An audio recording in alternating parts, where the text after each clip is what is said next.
오늘 우리에게 주시는 하나님의 말씀은 잠언서 4장 5절에서 9절까지 말씀입니다. 제가 봉독해 올리겠습니다. 지혜를 얻으며 명철을 얻으라. 내 입의 말을 잊지 말며 어기지 말라. 지혜를 버리지 말라. 그가 너를 보호하리라. 그를 사랑하라. 그가 너를 지키리라. 지혜가 제일이니 지혜를 얻으라. 내가 얻은 모든 것을 가지고 명철을 얻을지니라. 그를 높이라. 그리하면 그가 너를 높이 들리라. 만일 그를 품으면 그가 너를 영화롭게 하리라. 그가 아름다운 관을 내 머리에 두겠고 영화로운 면류관을 내게 주리라 하셨느니라. 감사합니다. 옆에 사람 인사하세요. 여호와 살롬. 광고를 해달라고 올린 것이 있습니다. 본당 카페트에 얼룩이 많이 생기기 때문에 음료수나 음식물을 교회 본당에 반입하지 마시기 바랍니다. 지난번에 얼룩이 져서 몇백만 들어서 청소를 했거든요. 커피나 마실 것은 밖에서 드시고 예배 시간 1시간 좀 참으시기를 바랍니다. 2주 전에 그 국민일보에 보니까 어떤 몇몇 교회가 악기를 전혀 동원하지 않고 그냥 목소리로만 찬양한다, 이런 기사가 난 것을 여러분 읽어보셨을 거예요.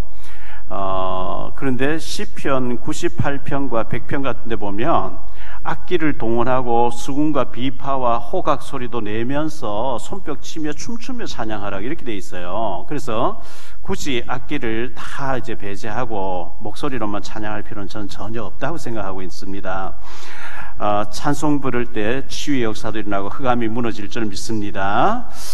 요즘 너무 폭염 가운데 힘든 가운데 여러분 계시죠? 너무 더울 때 저는 어떻게 생각하느냐, 제가 그 사계절 더운 지방에 중동이라든지 인도라든지 여러 번 가봤거든요.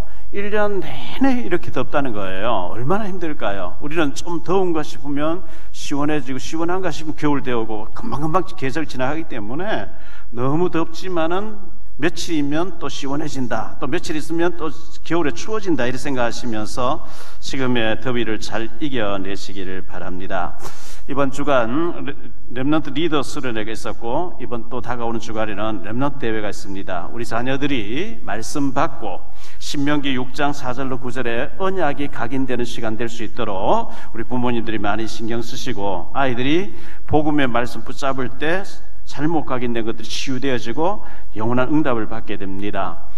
2주 전에 제가 그 신문에 보니까 서산시 운산면에 해바라기 그 농장, 그 농원이 아름답게 되어 있다고 해서 사진 찍으러 가야 되겠다, 이렇게 생각하고 집사람하고 내려갔어요. 이번 주 월요일 내려갔었는데 해바라기 다 져버린 거예요. 꽃은 다 졌는데 보니까 해바라기 웃는 모습을 여러 개 이렇게 만들어 놨어요. 그래서 제가 그 사진을 좀 찍고 있는데 차 한 대가 또 싹 오더니만 4명이 내려가 사진 찍는데 보니까 해바라기 다 져버려서 이 해바라기 다 져버렸네 막 이렇게 아쉬워하는데, 제보고 어디서 왔냐요. 여기 사는 사람 아닌 것 같다고. 그래서 제가 인천서 왔다. 어디서 오셨어요 하니까 포항에서 찍으러 왔대요. 사진 찍으러.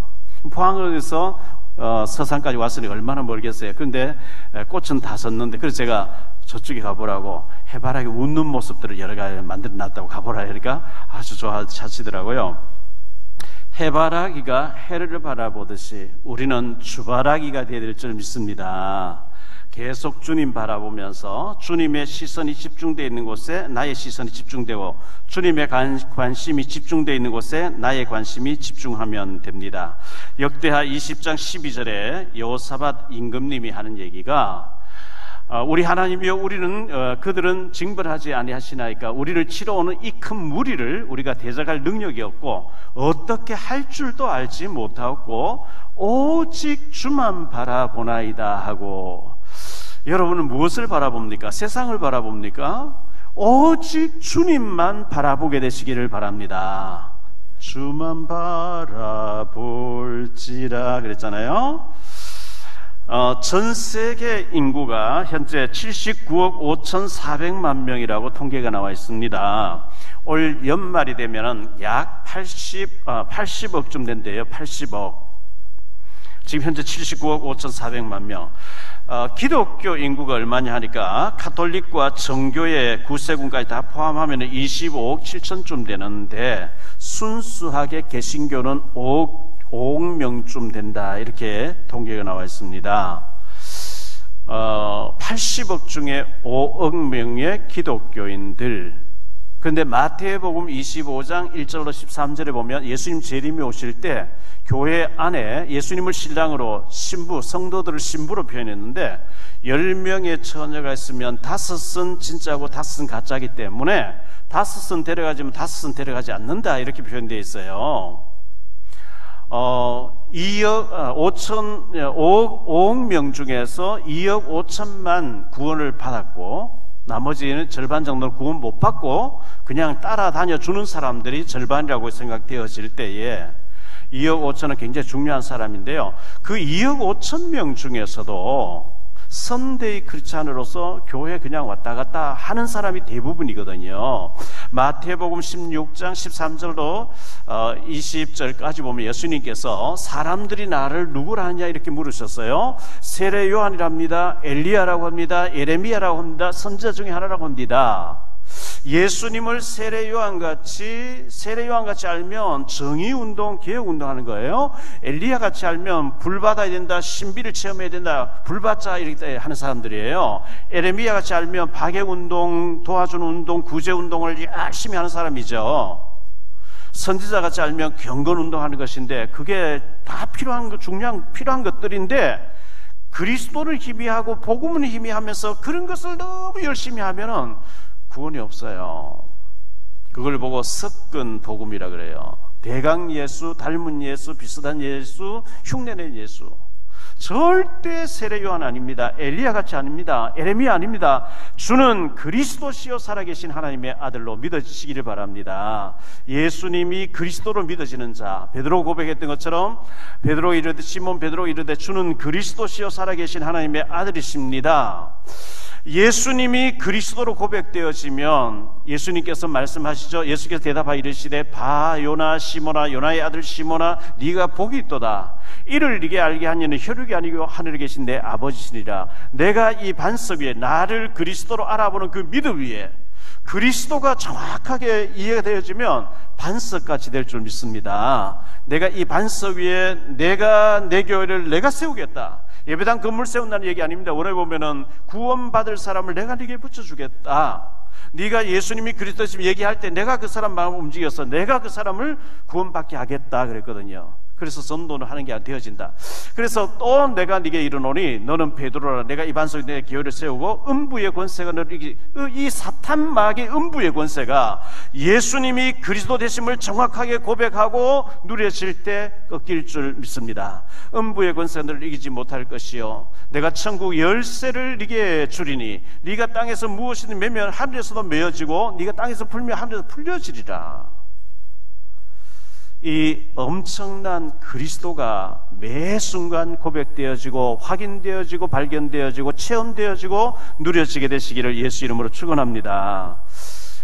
우리가 거슬러 올라가면 창세기 1장 2장에 하나님 형상대로 지음받아 에덴 동산에도 누리도록 지음받았는데 절대로 선악과 먹으면 안 된다 했는데 아담 하와가 마귀에게 속아서 선악과를 따먹고 하나님 떠났습니다.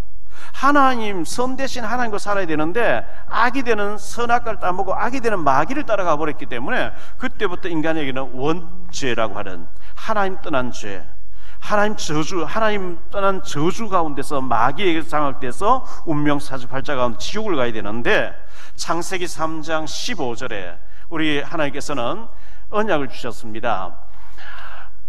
아담, 내가 너로 여자와 원수가 되게 하고 내 후손도 여자의 후손과 원수가 되게 하리니 여자의 후손은 내 머리를 상하게 할 것이요 너는 그의 발꿈치를 상하게 할 것이니 하시고 여자의 후손, 아담의 후손 안 돼요. 원죄가 있는 이 원죄를 타고 나온 사람의 죄는 안 돼요. 원죄가 필요 없는, 원죄가 없으신 아담의 후손이 아닌 처녀의 몸을 빌려서 오시는 메시아 하나님의 아들 그리스도를 보내주시고 그분은 뱀의 머리, 마귀의 머리를 깨뜨릴 것이라. 이 여자의 후손으로 메시아를 보내주겠다 했는데 그분이 오늘 우리의 예수님은 그리스도로 확인되고 발견되어 누려지게 되시기를 예수 이름으로 축원합니다.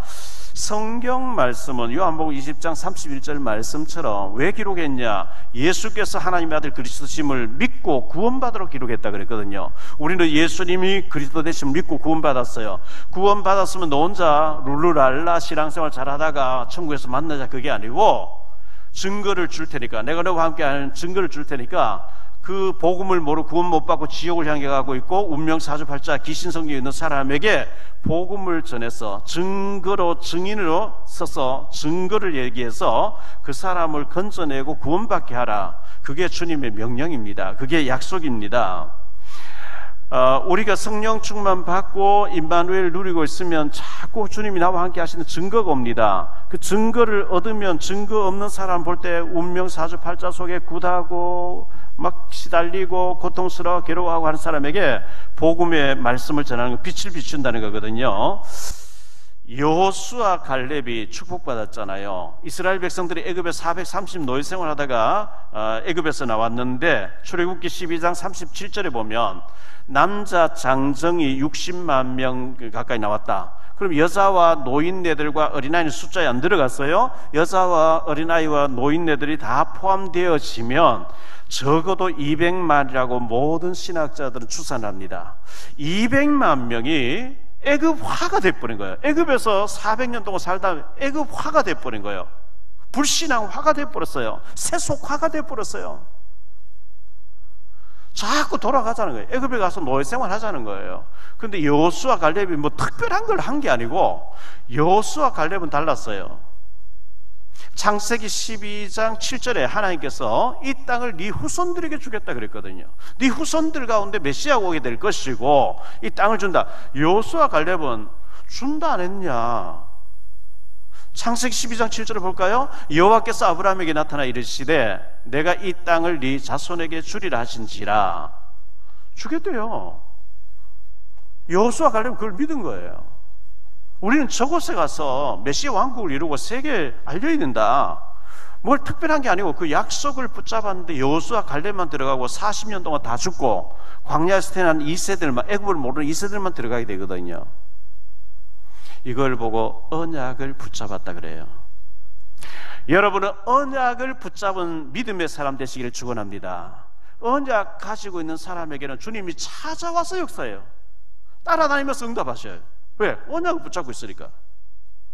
오늘 우리 시대의 언약이 뭐냐? 전도 선교입니다.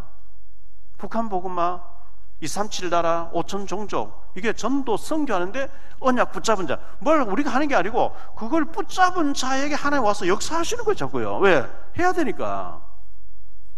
절대적으로 많은 사람 교회 다니는데 그냥 다녀요. 나 혼자 열심히 믿었다 천국하면 된다, 그렇게 말고 전도 생각을 못해요. 옆에 사람 너무 시달리는데도 복음 얘기 안 해줘요. 마태복음 5장 13절에 너희는 세상의 소금이니 소금이 만일 그 맛을 잃으면 무엇으로 짜게 하리요? 후에는 아무 쓸데없어 다만 밖에 버려져 사람에게 밟힐 뿐이라.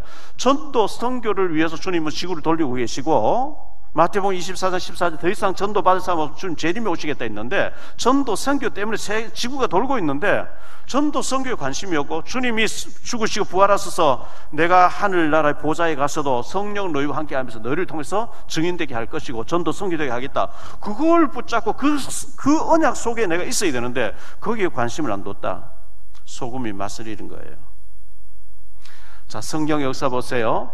사명 노측 언약 붙잡지 않을 때, 하나님 우리를 구원받은 자를 통해서 선교하라 불렀는데 안 할 때, 하나님의 방법은 노예로 가게 하는 거예요. 포로되게 하는 거예요. 속국되게 하는 거예요. 유리방황하게. 왜? 전해야 되니까. 포로지에 끌려가서 사자굴에 들어가서 알려주는 거예요. 그거는 비참한 방법이에요. 축복 가운데 그 사명 감당하시기를 축원합니다. 그래 맞잖아요. 누가복음 10장 30절로 37절에 보면 선한 사마리아 사람 나옵니다. 강도 만난 사람 얘기 나옵니다. 제사장도 못 본 척, 레위인도 못 본 척하고 다 지나가 버리는데 사마리아 사람이 그를 주막을 데려가서 치료해 줬다 그러죠. 이 강도 만난 자에게 이웃은 누구겠냐? 우리 예수님 물으셨어요.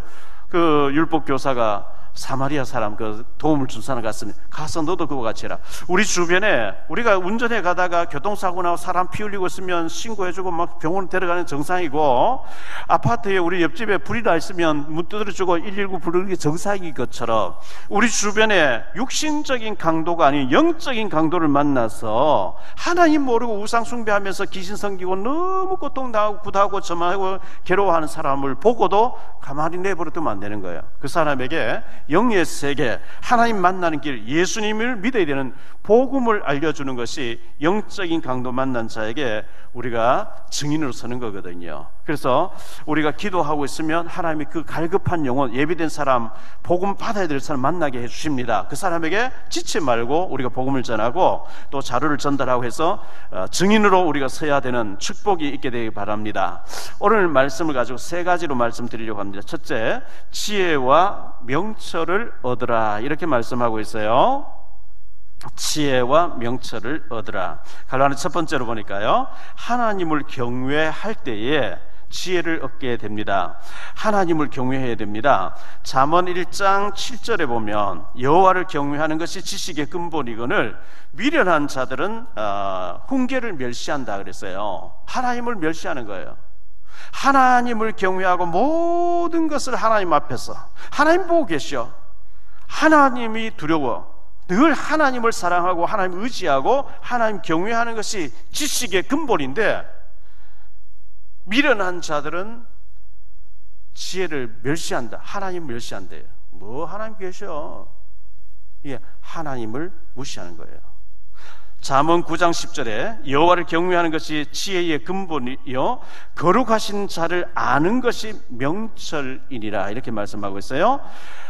시편 111편 10절에 보면 여호와를 경외함이 지식 지혜의 근본이라, 그의 계명을 지키는 자는 다 훌륭한 지각을 가진 자이니 여호와를 찬양함이 영원히 계속되리로다, 이렇게 말씀하고 있어요. 여호와를 경외하는 것이 지혜의 근본이라. 오늘 말씀 5절로 7절에 그렇게 말씀하고 있어요.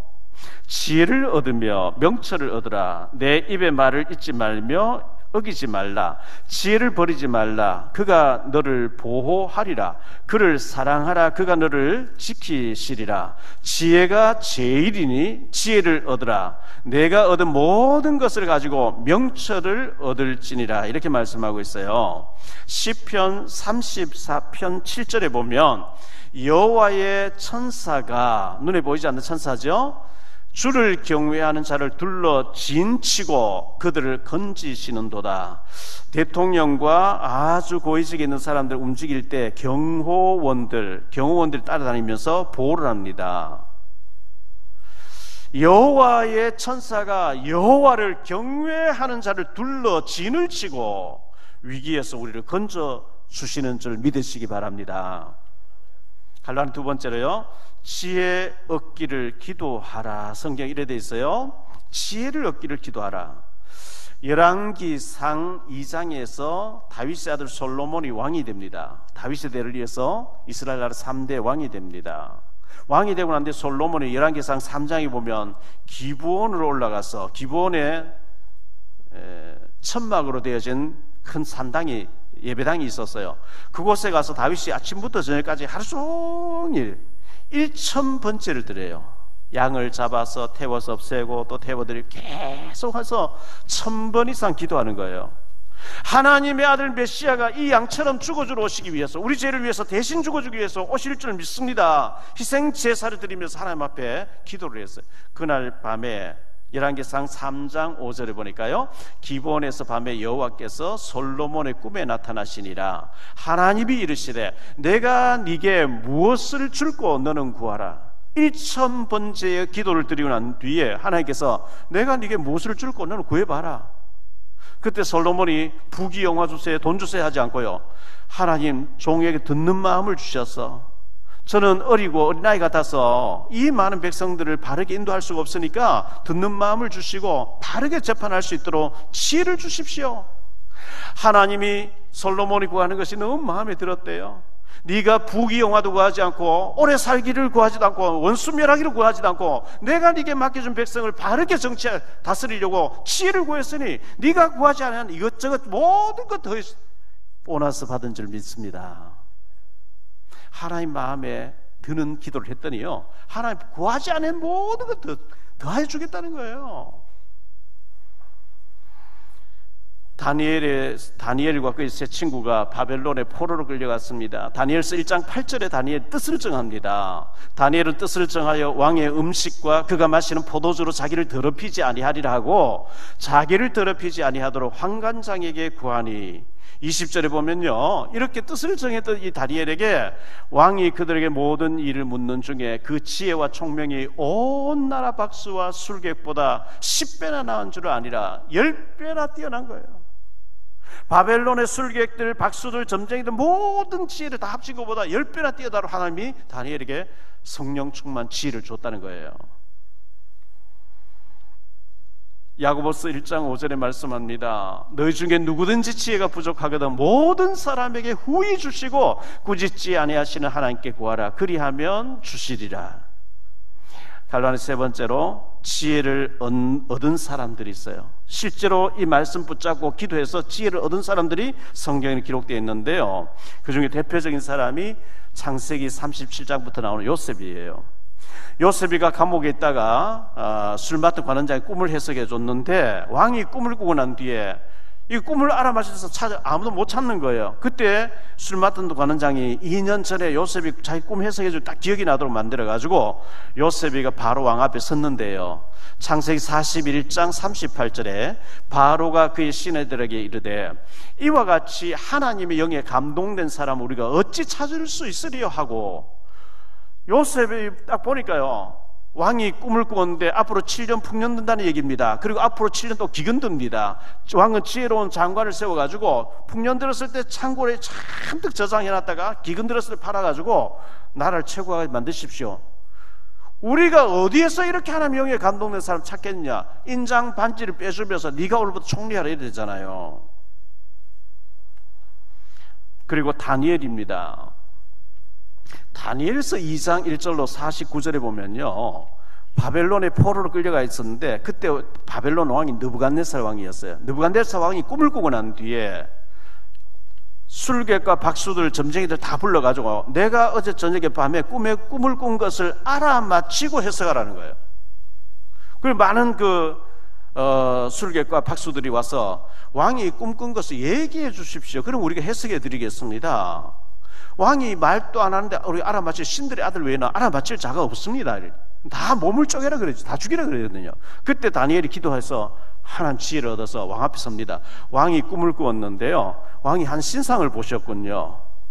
머리에는 금이 번쩍번쩍, 가슴에는 은이 번쩍번쩍, 배는 동이고 다리는 얼마는 철이고 얼마는 흑이었습니다.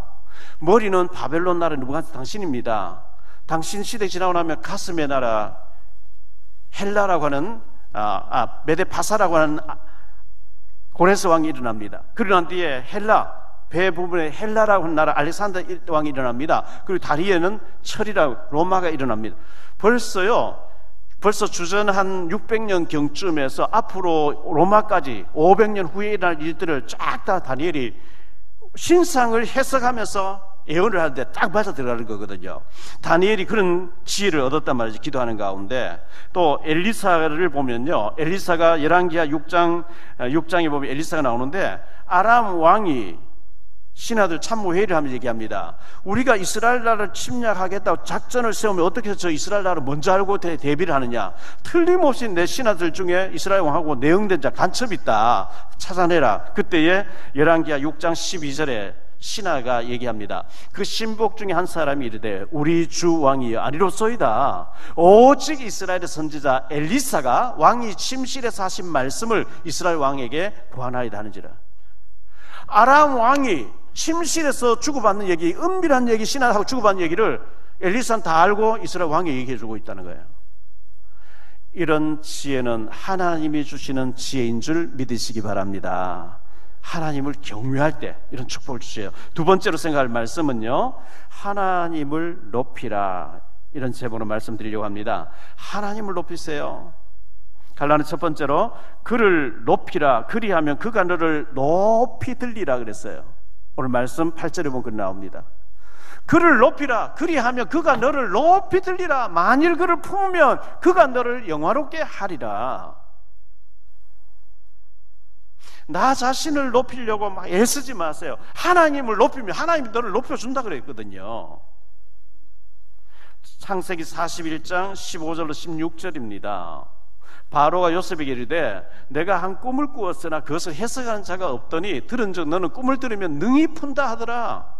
요셉이 바로에게 대답하여 이르되 내가 아니라 하나님께서 바로에게 평안한 대답을 하시리이다. 웬만한 사람 같으면 제 같으면요, 제가요 꿈 해석 전문가입니다. 예전에 우리 집에 있을 때, 아버지 밑에 있을 때 꿈 얘기해서 형들이 미움받아 내가 팔려왔고요. 2년 전에 저 장관, 술 맡은 장관, 저 꿈 얘기해 준 대로 되어졌거든요. 온갖 얘기 다 하겠죠. 근데 요셉은 그렇게 하지 않고 하나님께서 바로에게 꿈에 대한 정확한 해석을 주실 줄 믿습니다. 결정적인 순간에 하나님 높여드린 거예요. 이 요셉이가 결정적인 순간 자기를 나타내자 하나님 높여드린 것처럼 저와 여러분이 하나님을 높이는 자가 되기를 바랍니다. 다니엘서 2장 27절 28절입니다. 다니엘이 왕 앞에 대답하여 이르되 왕이 물으신 바 은밀한 것은 지혜자나 술객이나 박수나 점쟁이가 능히 왕께 보일 수 없으되 오직 은밀한 것을 나타내시리는 하나님의 하늘에 계신 하나님이시라. 그가 느부갓네살 왕에게 후일에 될 일을 알게 하셨나이다. 왕의 꿈 곧 왕이 침상에서 머릿속으로 받은 환상은 이러하리이다 하면서 쫙 해석한 거예요. 다니엘이 결정적인 순간에 왕 앞에서 꿈 해석을 하면서 자기를 나타낸 게 아니고 하나님이 하시는 겁니다. 하나님을 높인 거예요. 사무엘상 17장 45절로 47절에 보면 다윗이 골리앗 앞에 서서 이렇게 얘기합니다. 다윗이 블레셋 사람에게 이르되 너는 칼과 창과 단창으로 내게 나오거니와 나는 만군의 여호와의 이름 곧 네가 모욕하는 이스라엘 군대의 하나님의 이름으로 네게 나아가노라. 오늘 여호와께서 너를 내 손에 넘기시리니 내가 너를 쳐서 내 목을 베고 블레셋 군대의 시체를 오늘 공중에 세워 땅에 들짐승에 주어 온 땅으로 이스라엘의 하나님이 계신 줄을 알게 하겠고 또 여호와의 구원하심이 칼과 창에 있지 아니함을 이 무리에게 알게 하리라. 전쟁은 여호와께 속한 것인즉 그가 너희를 우리 손에 넘기시리라. 다윗은 결정적인 순간에 칼과 창에 있지 않고 골리앗 네 힘에 있는 게 아니고 하나님께 있다 이거예요. 이런 하나님을 높이는 자가 되시기를 축원합니다. 바울 사도는 어떻게 대답합니까? 고린도전서 15장 10절에 이렇게 얘기합니다. 그러나 내가 나 된 것은 하나님의 은혜로 된 것이니 내게 주신 그의 은혜가 헛되지 아니하여 내가 모든 사도보다 더 많이 수고하였으나 내가 한 것이 아니요 오직 나와 함께 하신 하나님의 은혜로다. 분명히 내가 했는데 내가 한 게 아니고 하나님이 되게 하셨고 하나님의 은혜로 된 것이야. 하나님을 높여드린 거예요. 갈란 두 번째로 왜 우리를 주목하느냐? 사도행전 3장에서 보면요, 베드로와 요한이 성전에 기도하러 가다 나면서 안전병이 된 사람 거린을 예수 그리스도 이름으로 벌떡 일으키죠. 일어났는데 사도행전 3장 11절로 13절에 이렇게 얘기합니다. 나은 사람이 베드로 요한을 붙잡으니 모든 백성이 크게 놀라며 달려나가 솔로몬의 행각이라 불리우는 행각에 모이거늘 베드로가 이것을 보고 백성에게 말하되 이스라엘 사람들아 이 일을 왜 놀랍게 여기느냐? 우리 개인의 권능과 경건으로 이 사람을 걷게 한 것처럼 왜 우리를 주목하느냐? 아브라함과 이삭과 야곱의 하나님 곧 우리 조상의 하나님이 그의 종 예수를 영화롭게 하셨느니라. 너희가 그를 넘겨주고 빌라도가 놓아 주기로 결의한 것을 너희가 그 앞에서 거부하였으나 우리가 한 게 아니고 너희가 십자가에 못 박아 죽였던 예수님이 이 사람을 건강하게 하셨느냐. 할렐루야. 결정적인 순간에 예수 그리스도 이름을 얘기하는 거예요. 사도행전 10장 25절로 26절입니다. 마침 베드로가 들어올 때 고넬료가 맞아 발 앞에 엎드려 절하니 베드로가 일으켜 이르되 일어서라 나도 사람이라 하고 나도 너가 똑같은 사람이지 내가 천사가 아니다. 내게 절하지 말라. 이렇게 베드로가 고넬료에게 얘기했습니다. 사도행전 14장 8절로 15절에 이런 말씀이 나옵니다. 루스드라에 발을 쓰지 못한 한 사람이 앉아있는데 나면서 걷지 못하게 되어 걸어본 적이 없는 자라. 바울이 말하는 것을 듣거늘 바울이 주목하여 구원받을 만한 믿음이 그에게 있는 것을 보고 큰 소리로 이르되 내 발로 바로 일어서라니 그 사람이 일어나 걷는지라. 무리가 바울이 한 일을 보고 루가오니아 방언으로 소리질러 이르되 신들이 사람의 형상으로 우리 가운데 내려오셨다 하여 바나바는 제우스라 하고 바울은 그 중에 말하는 자이므로 헤르메스라 하더라. 시외에 제우스 신당 제사장이 소와 환들을 가지고 대문 앞에 와서 무리와 함께 제사하고자 하니 두 사도 바나바와 바울이 듣고 옷을 찢고 무리 가운데 뛰어들어가서 소리질러 이르되 여러분이여 어찌하여 이러한 일을 하느냐. 우리도 여러분 같은 성정을 가진 사람이라. 여러분에게 복음을 전하는 것은 이런 헛된 일을 버리고 천지와 바다와 그 가운데 만물을 지으시고 살아계신 하나님께 돌아오게 하려 함이라. 우리 너와 똑같은 사람이야. 우리도 하지 마. 결정적인 순간 옷을 찢으면서 하나님 하신 거예요. 하나님께 높이던 이런 바울과 바나바를 보게 됩니다. 갈라디아서 세 번째로 그 언약을 품으라. 그가 너를 영화롭게 하리라. 그를 품으면 그가 너를 영화롭게 하리라. 우리가 하나님 품을 수가 없어요. 우리가 하나님 어떻게 품어요? 근데 그를 품으라. 그리하면 그가 너를 품어주시 높여주시라. 이렇게 말씀하고 있는데요. 하나님이 예수님 보내주시겠다. 예수님 오셨어요. 요한복음 19장 3절 10장에 다 이루었다. 다 끝냈다. 사단도 저주도 지옥도 다 해결했어요. 그 주님이 성천에 가시면서 말씀하신 거예요. 내가 하늘과 땅의 권세가 내가 너와 함께 할 테니 가서 제자 삼으라. 만민에게 복음을 전파해라. 내가 증거를 줄 테니 증인이 되어라. 주님이 성천하실 때 언약으로 우리에게 남기신 메시지를 우리가 딱 품게 되면은 그를 품은 것이 돼요. 언약을 품은 것이 돼요.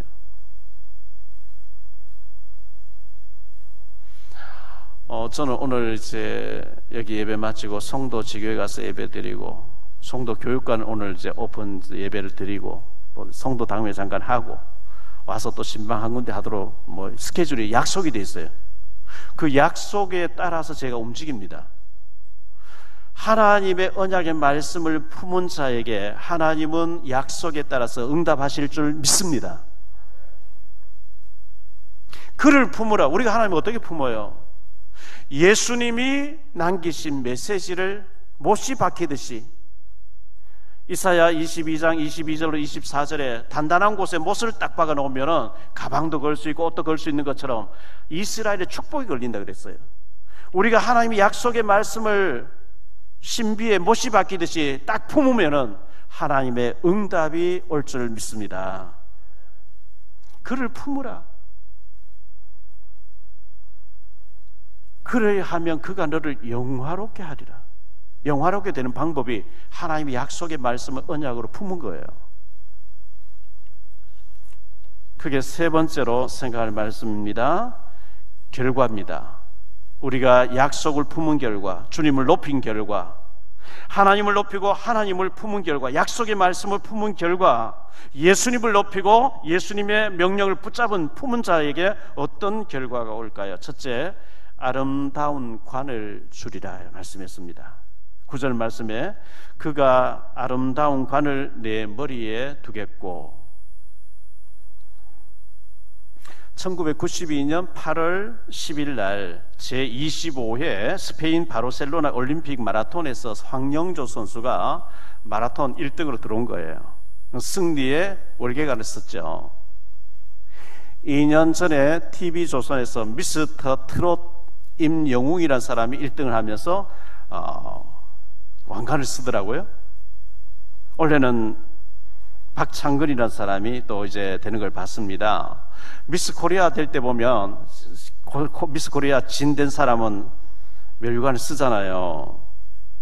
우리가 주님을 높이고 하나님의 영광을 높이 드러내고 하나님의 약속을 품은 자에게는 하나님이 우리의 머리에 관을 씌워 주겠다, 축복 주신다는 약속인 줄 믿으시기 바랍니다. 갈란 두 번째로 영화로운 면류관을 주겠다. 9절에 보면 영화로운 면류관이요, 이 면류관을 네게 주리라 하셨느니라. 면류관, 디모데후서 4장 7절로 8절입니다. 바울 사도가 고백하는 얘기죠. 죽음을 앞두고 나는 선한 싸움을 싸우고 나의 달려갈 길을 마치고 믿음을 지켰으니 이제 후로는 나를 위하여 의의 면류관에 예배되었으므로 주 곧 의로우신 재판장이 그날에 내게 주실 것이며 내게만 아니라 주의 나타나심을 사모하는 모든 자에게 도니라. 주의 주신 사명을 다 달려간 자에게 승리의 면류관, 상급의 면류관이 예비되어 있는 줄 믿으시기 바랍니다. 야고보서 1장 12절입니다. 시험을 참는 자는 복이 있나니 이는 시련을 견디어낸 자가 주께서 자기를 사랑하는 자들에게 약속하신 생명의 면류관을 얻을 것이기 때문이라.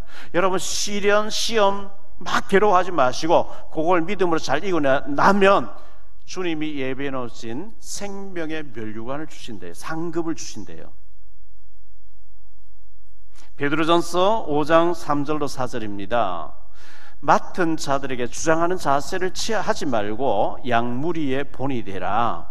그리하면 목자장이 나타나실 때에 시들지 아니하는 영광의 관을 얻으리라. 이렇게 말씀합니다. 계시록 2장 10절입니다.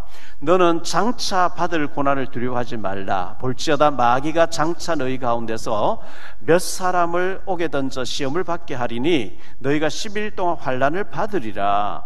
내가 죽도록 충성하라. 그리하면 생명의 관을 네게 주리라. 전에 성경에 보면 생명의 면류관을 네게 주리라 그랬어요. 갈라니 세 번째로 전도한 자에게는 면류관이 준비되어 있습니다. 데살로니가 전서 2장 19절로 20절인데요. 바울은 이렇게 얘기합니다. 우리의 소망이나 기쁨이나 자랑의 면류관이 무엇이냐? 그가 강림하실 때 우리 주 예수 앞에 너희가 아니냐? 너희는 우리의 영광이요 기쁨이니라. 우리가 주님 앞에 설 때에 우리가 전도해서 구원받은 사람들이 전부 면류관으로 상급으로 준비되어 있다는 겁니다. 빌립보서 4장 1절입니다. 그러므로 나의 사랑하고 사모하는 형제들, 나의 기쁨이요 면류관이 사랑하는 자들아, 이와 같이 주 안에서 서라. 나의 면류관이고 기쁨이다 그랬어요. 구원받은 제자들이. 잠언 17장 6절에는 손자는 노인의 면류관이요 아비는 자식의 영환이라 이렇게 말씀하고 있는데요. 말씀을 결론적으로 맺겠습니다. 첫째, 결론의 첫째입니다. 지혜를 주시는 하나님을 사랑하시고 경외하시기를 바랍니다. 하나님을 사랑하세요. 하나님을 두려워하세요. 경외라는 말은 두려워한다. 죄를 지으려고 하니까 하나님 두려운 거예요. 범사에 하나님이 보고 계셔. 하나님이 아시고 계셔. 내가 하나님 앞에 있는 거야. 그게 하나님을 경외하는 자예요. 경외하는 자에게는 하나님이 지혜를 주시겠대요. 잠언 3장 14절로 15절입니다. 이는 지혜를 얻는 것이 은을 얻는 것. 성경은 돈을 은으로 표현 많이 해요. 지혜를 얻는 것이 은을 얻는 것보다 낫고 그 이익이 정금보다 나음이니라. 지혜는 진주보다 귀하니 내가 사모하는 모든 것으로도 이에 비교할 수 없도다. 은을 구하는 것보다, 돈을 구하는 것보다 지혜를 구하라. 잠언 3장 18절입니다. 지혜는 그 얻은 자에게 생명나무라. 지혜를 가진 자는 복되도다. 여러분, 지혜를 얻으면요 지식이 있는 사람을 부릴 수가 있어요. 그래서 여러 가지보다 하나님 제게, 저는 지혜가 부족합니다. 지혜를 주십시오. 우리가 비록 세상 지식은 짧을지라도 세상 사람들이 알지 못하는 그리스도를 알고 영적인 세계를 알고 사탄 마귀 어떤 존재인지 알고 예수님이 왜 그리스도인지 알고 지혜를 가진 자가 축복된 자인 줄 믿습니다. 두 번째로요, 하나님을 높이라. 예수 그리스도를 높이세요. 하나님을 높이고 예수님을 높이세요. 그리하면 하나님께서 우리를 높여주시고 영화롭게 하신대요. 내가 영화롭게 되려고 몸부림치 주님 높이면 주님이 우리를 높여주시겠대요. 찬송가에 보면 존귀 영광 모든 권세 주님 홀로 받으소서, 멸시천대 십자가는 제가 지고 가오리다, 이름 없이 빛도 없이 감사하며 섬기리다, 이름 없이 빛도 없이 감사하며 섬기리라. 주님만 높여드리면 주님께서 우리를 높여주시고 주의 언약을 품으면 주님이 영화롭게 하실 줄 믿습니다. 세 번째로 영화롭고 아름다운 면류관을 주시겠다 그랬어요. 우리가 면류관 바라보고 뛰는 건 아니고요, 상급이 있다는 얘기예요. 축복이 있다는 얘기예요.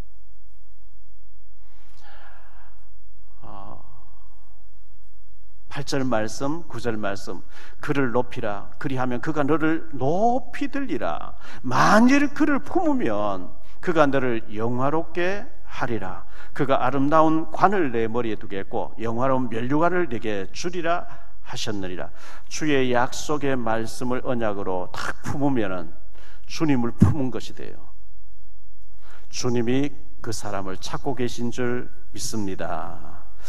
여호수아 갈렙이 100만 명 중에 한 명씩, 200만 명 중에 2명이었던 것처럼 전 세계 2억 5천만 명이 구원받은 자가 있겠지만 이 약속을 언약으로 딱 붙잡은 자, 나는 오직 예수님만 높이겠다, 하나님만 높이겠다, 복음만 얘기하겠다. 우리 교회는 복음만 얘기하는 교회예요. 예수님이 그리스도 되신과 사탄 마귀 지옥 권세 깨뜨리신 하나님의 아들 그리스도이심을 선포하는 교회입니다.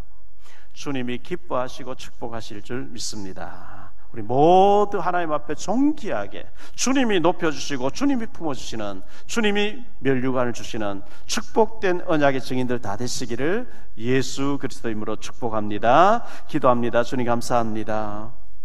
지혜를 얻으라고 말씀합니다. 지혜를 주시겠다고 말씀합니다.